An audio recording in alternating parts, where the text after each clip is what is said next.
Salut! Alors, le 26 février 2026, une équipe de chercheurs néerlandais publie le dernier rapport d'observation dans Communications, Earth and Environment.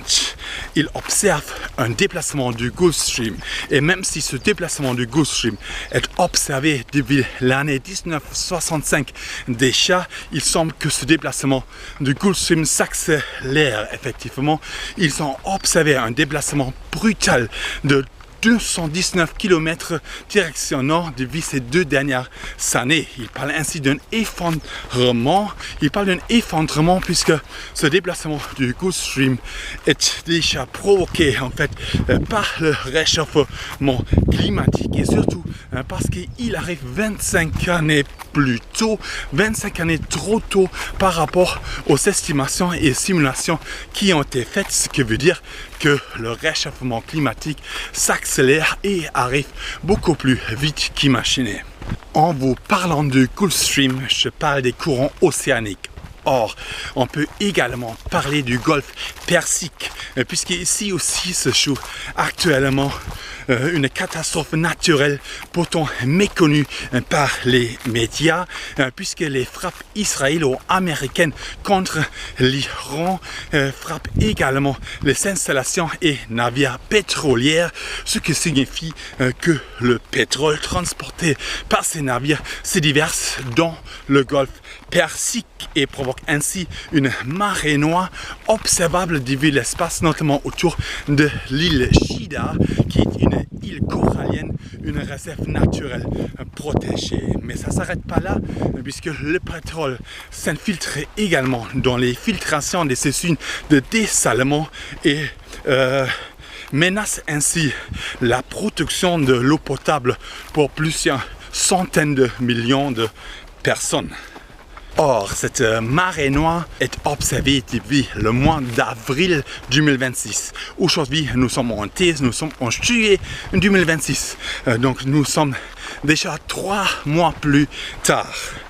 Et effectivement, le réchauffement climatique, le réchauffement qui provoque donc ce déplacement du Gulf Stream dont j'ai parlé au début, nous menace ici pendant l'été notamment. Nous sommes menacés par des possibles feux de forêt ici et c'est bien pour cette raison que moi ici à mon échelle, je vais continuer mon éco-jogging parce que je fais mon éco-jogging avant tout pour ramasser en fait ces objets qui peuvent provoquer des feux de forêt, des canettes, des bouteilles de verre, puisque 90% des feux de forêt sont là à cause d'une source humaine, se déclenchent à cause d'une source humaine. C'est pour ça que je vais continuer mon éco-jogging ici pour combattre en fait ces catastrophes naturelles. C'est parti. Ok, là on va presque pas, mais un petit fiche made en France en fait, voilà. Ça, je regarde. Voilà, c'est là. Voilà.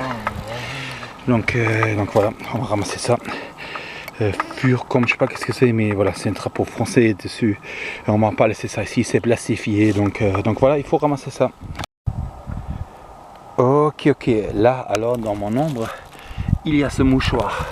Donc voilà, ça aussi, ça se perd beaucoup maintenant avec les allergies. Donc voilà, on va ramasser ça. Ok, ça, j'adore ça. Ça, c'est un Doribex. Ça, c'est un sac en plastique en fait qu'on utilise pour ramasser en fait le caca des chiens. Pourtant, ici dans la forêt, ça ne donne aucune sens en fait parce que c'est beaucoup mieux de laisser en fait le caca des chiens se décomposer naturellement. Et en plus, ça, c'est du plastique. Donc c'est totalement débile et en plus c'est inutilisé, donc en fait c'est juste jeté ici dans la forêt, c'est même pas utilisé et même si on veut utiliser ça, ça ne donne aucun sens en forêt. Ça donne du sens pour la propreté des villes, en centre-ville, voilà, dans un milieu urbain, mais ici dans la forêt, ça ne donne aucun sens. Il faut mieux laisser le caca des chiens se décomposer naturellement. Il faut pas utiliser ça quoi. Il faut pas utiliser ça et surtout pas le perdre ici. Ok, là il y a un gros plastique rigide en fait.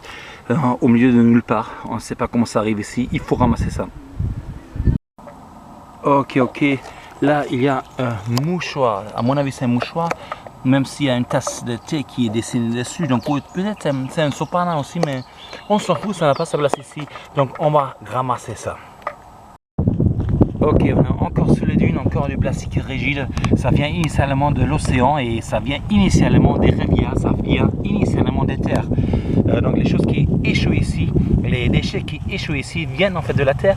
Et là c'est en fait l'océan qui nous les ramène. Il faut absolument les ramasser. Ici ils sont arrivés sur les dunes à cause des tempêtes de l'hiver. Donc voilà, il faut les ramasser quoi. Ok, là il y a encore un morceau en plastique assez rigide, assez grand. Voilà, il faut ramasser, il ne faut pas laisser ça ici. Ok, là il y a encore un plastique sur les dunes. Ça n'a pas sa place ici. Hein. Voilà, il y a du tout et n'importe quoi, encore du plastique. Hein. Ça vient de la fabrication humaine, ça c'est un plastique alimentaire peut-être, je sais pas. En tout cas un plastique d'emballage, il faut ramasser ça. Ok, là il y a encore un très gros morceau en plastique qui arrive ici sur les dunes. Ok, là il y a encore un plastique assez. Ok, là il y a une bouteille en plastique ici sur les dunes. Elle n'a pas sa place ici. Il faut la ramasser. Ok, là il y a un gros morceau en polystyrène. Ok, là il y a une bouteille en plastique, ça vient pas de l'alimentation, c'est plutôt du cosmétique. Je sais pas exactement, en tout cas, voilà du plastique relativement rigide en fait, en plus relativement épais. Il faut ramasser ça. Ok, là encore du plastique et du plastique. Ok, là il y a en fait la moitié d'un gobelet et normalement les gobelets n'existent plus parce que les gobelets jetables sont interdits. C'est pour cette raison que l'industrie les fabrique et les appelle aujourd'hui les gobelets réutilisables. Et pourtant ça reste en fait le même plastique et ça reste le même problème. Ils se retrouvent dans la nature, il faut les ramasser.